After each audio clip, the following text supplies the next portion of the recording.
right, now look, today I'm going to be showing you guys how I like to make my chicken chow mein. It is absolutely fabulous. So, honey, let's go right on ahead and get into it because this is one that you're going to want to make sure that you have in your back pocket for your recipes.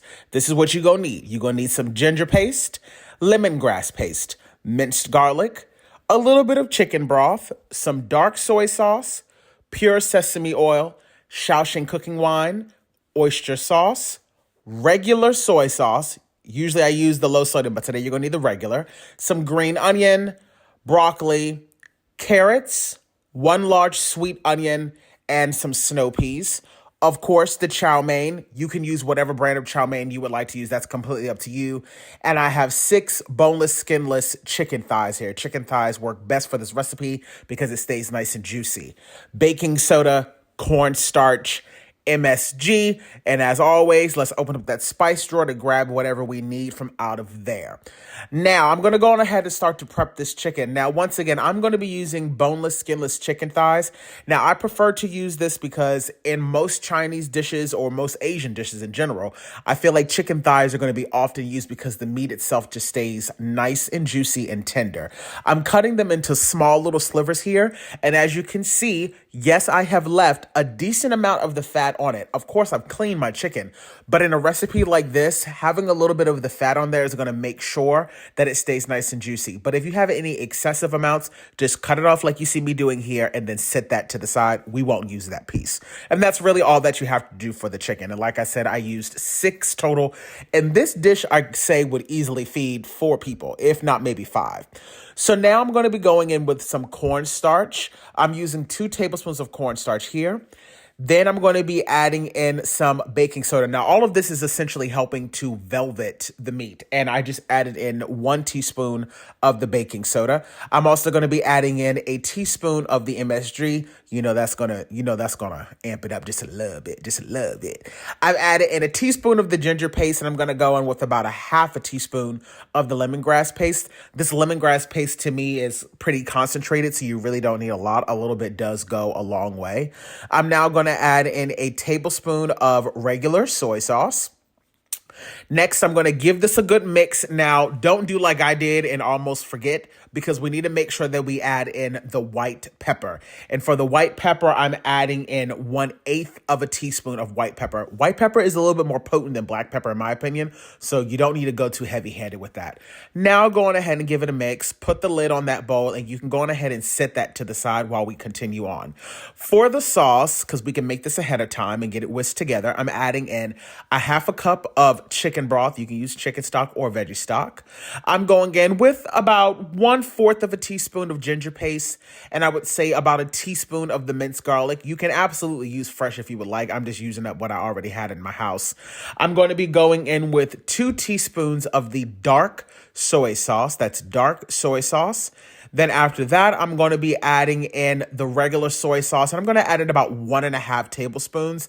Don't worry, this is not going to be super salty because we're going to be adding in sugar in a few moments. I'm also adding in 1 tablespoon of regular oyster sauce. I'm going to be adding in 1/8 of a teaspoon of the premium soy, the sesame oil. And now I'm adding in the 1 tablespoon of the sugar. And like I said, that sugar is going to counter some of the saltiness. So this is the perfect balance of sweet and salty.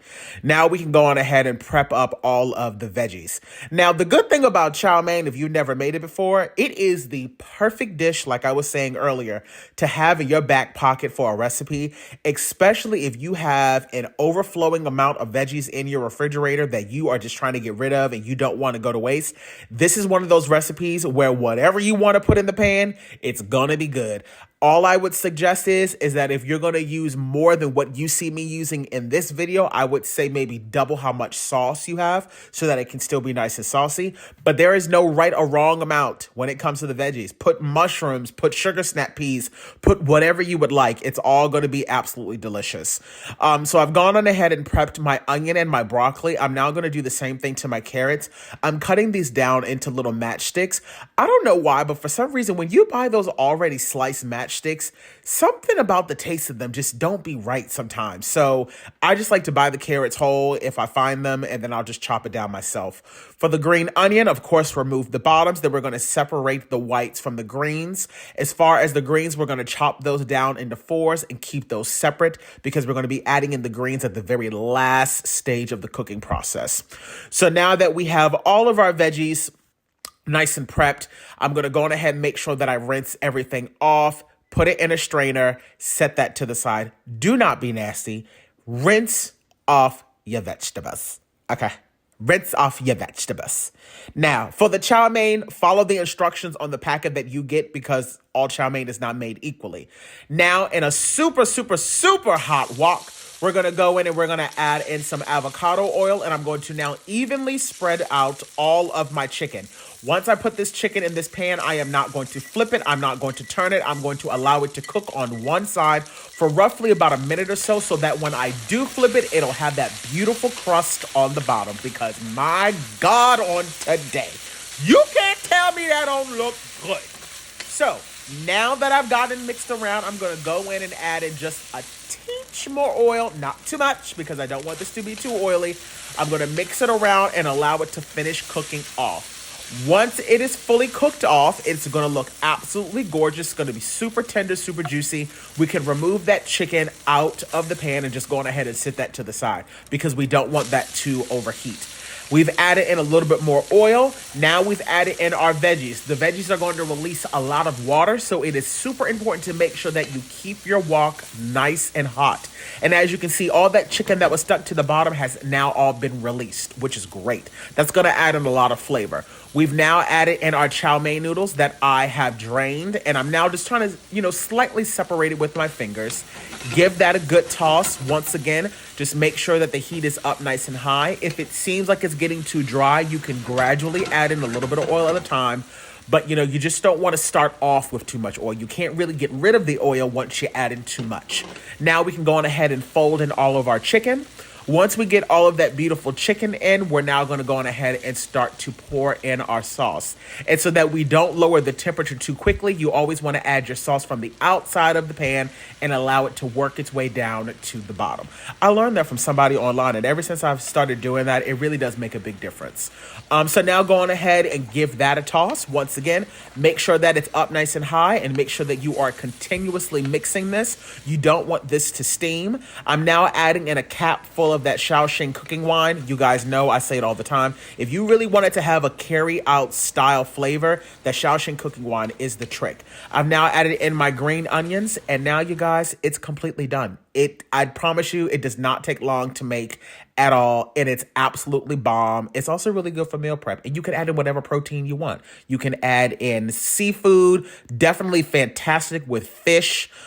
This is also good with shrimp. I've done it with scallops. Try, you can do whatever you want, honey. All right, y'all, let's go in for a taste test, shall we? Okay.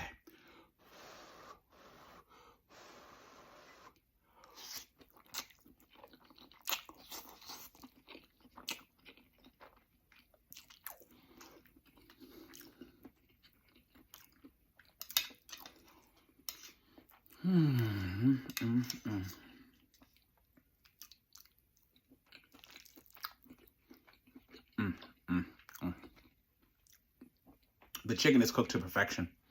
The sauce is spot on.